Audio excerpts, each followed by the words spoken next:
نمازیں دو قسم کی ہیں، ایک وہ جن کے بعد کوئی سنت نہیں، جیسے فجر اور عصر،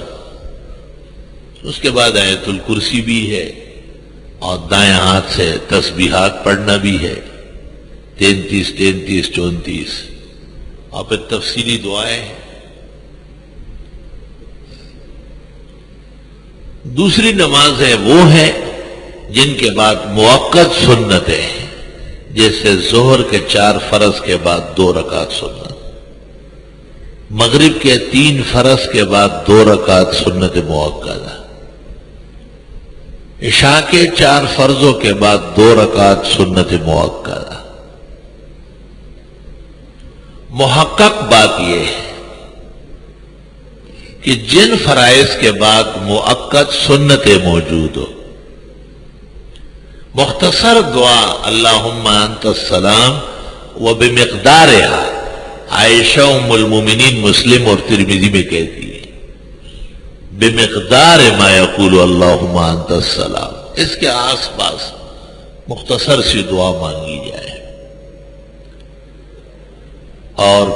پھر سنتیں پڑھی جائے، اور سنتوں کے بعد بقیہ وظائف اور اوراد پورے کیا گیا۔ آج کل بعض جگہ دیکھا جاتا ہے کہ فرضوں کے بعد کچھ لوگ بیٹھے رہتے ہیں، قطع نظر اس کے کہ سنت موقدہ موجود ہے، یہ طریقہ درست نہیں ہے۔ طحطاوی نے لکھا ہے کہ یہ خلاف سنت ہے۔ ابن الحمام نے فتح القدیر شرح ہدایہ جلد 2 صفحہ 112، بحر علی الکنز، نہر علی الکنز، معدن علی الکنز، تبیین علی الکنز، معارف السنن شرح ترمذی، اعلاء السنن، تمام ہماری بڑی و معتبر معروف کتابوں میں یہ مسئلہ لکھا ہے کہ جن فرائض کے بعد سنن ہیں، ان فرائض کے بعد بیٹھ کر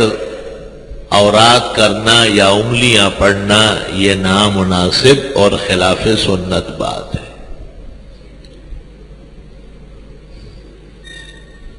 جو لوگ سنتیں چھوڑ کر اور یہ انگلیاں پڑھتے ہیں یا آیت الکرسی کے لیے بیٹھے رہتے ہیں یا طویل دعا مانگتے ہیں، ان کے بارے میں فقہا کے 2 قول ہیں۔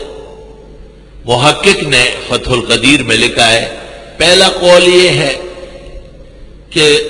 ان اوراد سے فارغ ہو کر کے جب یہ سنت پڑھے گا تو سنت نہیں نفل پڑھے گا، سنت تو فوت ہو گئی ہے، بیٹھا رہا ہے، اس کے لیے تو اٹھا ہی نہیں۔ اور دوسرا قول یہ ہے کہ نہیں، پڑھ تو سنت رہے ہیں لیکن لا طریق سنت، خلاف سنت طریقے سے، خلاف سنت طریقے سے۔ دونوں باتیں افسوسناک، سنتیں فوت کرنے بھی جہل ہے اور خلاف سنت سنتیں پڑھنے بھی بدنصیبی، محرومی ہے بہت بڑی۔ احتیاط فرمائے، دیکھا دیکھی مناسب نہیں ہے، مسئلے کا ساتھ دیا کرے۔ بعض بڑے حضرات جن کو ہم بھی بڑا مانتے ہیں وہ بیٹھے رہتے ہیں، لیکن وہ مسئلے سے بڑے نہیں ہیں، مسئلہ بڑا ہے، اس مسئلے تک ان کا ادراک نہیں ہے، اس لیے ان کو معذور جانے مع العلم، اور آپ کو اللہ نے روشنی عطا فرمائی، آپ اس کا احترام کریں۔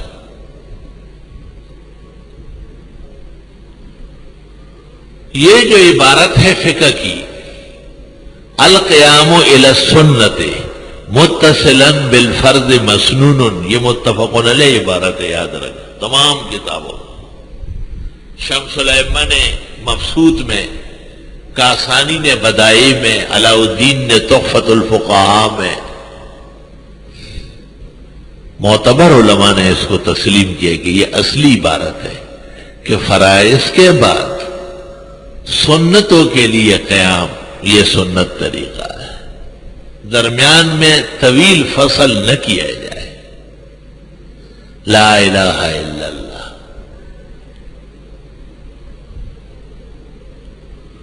یہ جو مسائل ہے ان کو دو چیزوں سے نقصان پہنچا ہے، ایک جہل سے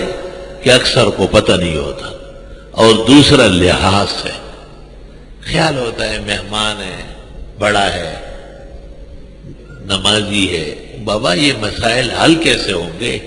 ہم بتا دیں آپ کہ یہ مسئلہ اس طرح نہیں،